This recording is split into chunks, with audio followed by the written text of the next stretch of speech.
Mbinu wanazotumia matapeli wa mifugo mitandaoni.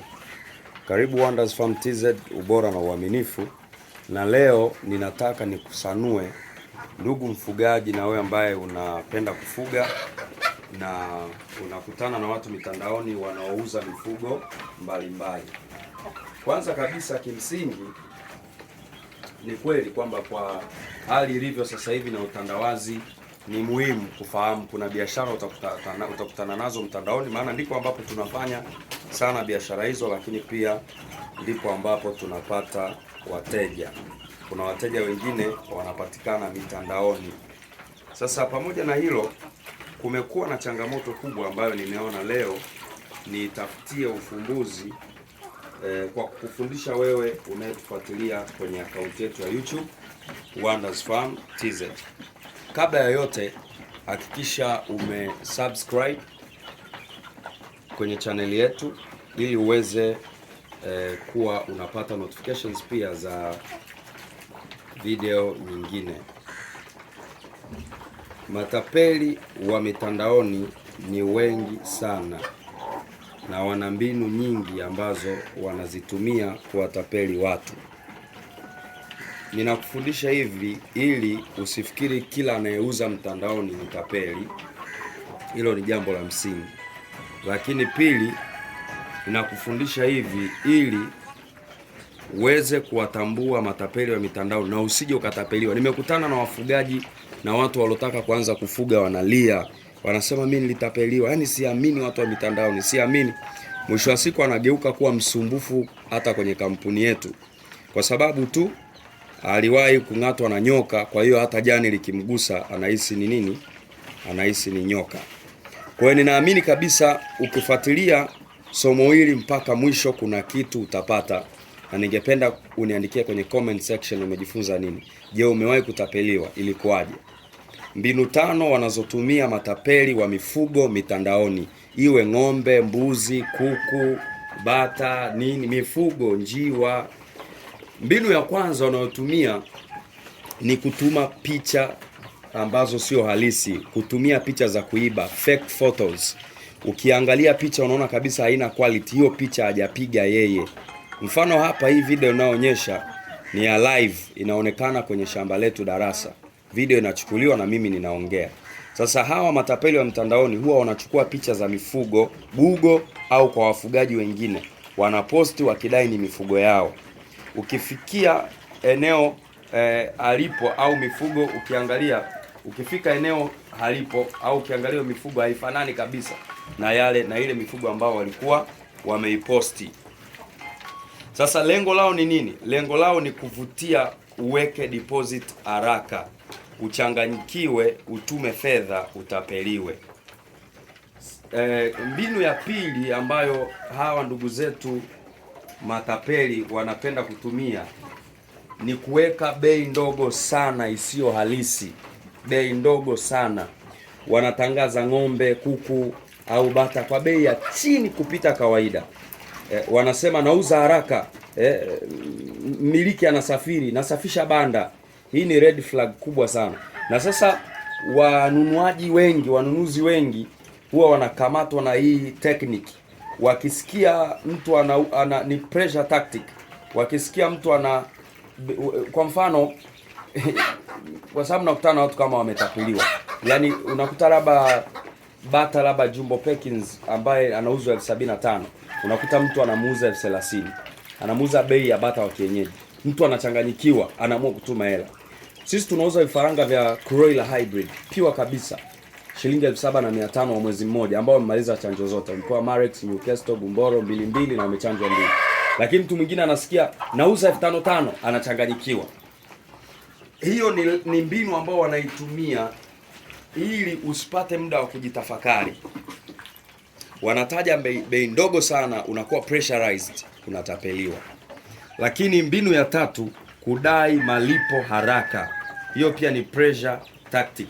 Wanakuambia kuna wateja wengi wanataka, tuma pesa sasa, harakisha. Wewe hauko serious. Wanatumia pressure ili usifikirie. Mwisho unatapeliwa. Lakini mbinu ya 4 kutokukubali kukutana ana kwa ana. Hawana ofisi. Ukimwambia tukutane anakwepa, ukimwambia ofisi ziko wapi anakwepa, wanatoa visingizio. Uko mkoani, unataka utume, anakwambia mimi nimetuma tu mtu mwingine, au tutuma pesa, tuma pesa. Mara nyingi hawa watu hawana mifugo kabisa. Kama mtu anafanya biashara ufugaji, ni muhimu awe na ofisi. Ofisi ni meeting point. Kwa hiyo ninaposema ofisi, usichukulie labda sijui umeweka nini na nini, uwe kama Wonders Farm, uwe na standard kama Wonders Farm ndio hiyo ofisi. Hapana. Ofisi ni meeting point. Popote ambapo mnaweza kukutana ni ofisi. Mara nyingi hawa watu unakuta hawana mifugo na mwisho huishia kukutapeli. Na mbinu ya 5, kutumia namba bandia au majina feki. Wanabadilisha namba mara kwa mara. Mara nipigie hii na kupigia na hii. Wanatumia majina ya biashara maarufu kujificha. Mtu anaweza kuambia mimi ni wa Silverland, lakini sio Silverland, ni tapeli. Anaweza akakwambia mimi ni wa Wonders Agro Farm, lakini sio wa Wonders, ni tapeli. Anaweza akakwambia labda kampuni yoyote nyingine akakutajia, lakini unakuta ni uongo. Anataka kukutapeli, anatumia hayo majina nyingi. Mimi ni wa Interchick, sio wa Interchick. Sasa jinsi ya kuepuka utapeli wa mifugo mitandaoni kwa haraka. Jambo la kwanza, usilipe kabla hujaona mifugo ambayo unailipia. Ni muhimu kaona hata sample kwa picha au video ambayo imechukuliwa kabisa na muhusika. Nenda eneo la mfugaji kama unaweza kufika, hakikisha umeona mifugo kwa macho. Hii ndiyo kinga namba 1. Lakini namba 2, hakikisha eneo na uhalali wa mfugaji. Uliza jina kamili, yuko wapi, anaishi wapi, anafugia wapi, location halisi ni wapi, leseni au ushahidi wa mfugaji. Kama Wonders Farm tuna leseni. Kwa labda nione leseni ya kampuni, unaiona. Lakini namba 3, epuka bei za ajabu sana.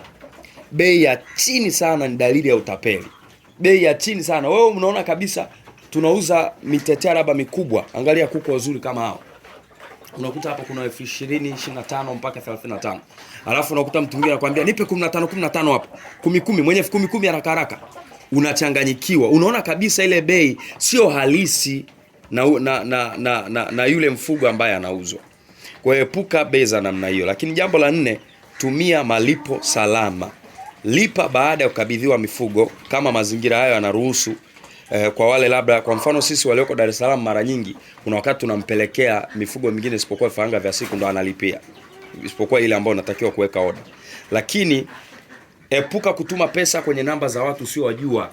Sisi tunatumia akaunti zetu na si wenyewe tunakataga kabisa mtu kulipa kwenye namba ya simu. Tunataka ulipe kwenye akaunti zinazosoma jina la kampuni Wonders Farm TZ. Iwe ni lipa namba, iwe ni CRDB au NMB. Lakini tumia malipo salama. Lipa baada ya kukabidhiwa mifugo. Kama nilivyosema, epuka kutumia pesa kwa namba za watu usio wajua. Namba 5 na mwisho, nunua kwa wafugaji wanaojulikana. Umeingia kwenye page ya mtu, ni Facebook, Instagram, TikTok au YouTube. Hebu pitia historia, angalia, je, huyu mtu anauza? Amewahi kufanya delivery, ukaona hata video akifanya delivery kwa mteja? Umewahi kuona hata feedback yoyote ya customer kwamba niliuziwa? Unaona Je, comment za watu zinasemaje? Kama kuna watu wana comment, wamewahi kuuziwa? Angalia, huyu mtu anatambulika. Nikijaribu kuuliza, hata akiniambia ofisi zake, sasa nikiuliza eti kuna ofisi inaitwa Wonders Farm hapo, je, kuna mtu anaweza akaniambia hivyo? Angalia, ana rekodi nzuri ya mauzo na uaminifu. Usikubali tamaa ya bei nafuu ikupeleke kwenye hasara kubwa katika ufugaji. Uhakika ni bora kuliko haraka. Narudia tena, usikubali tamaa ya bei nafuu ikupeleke kwenye hasara kubwa katika ufugaji. Uhakika ni bora kuliko haraka. Sasa ukiwa umefahamu hivi, usiwe mtu wa wasiwasi.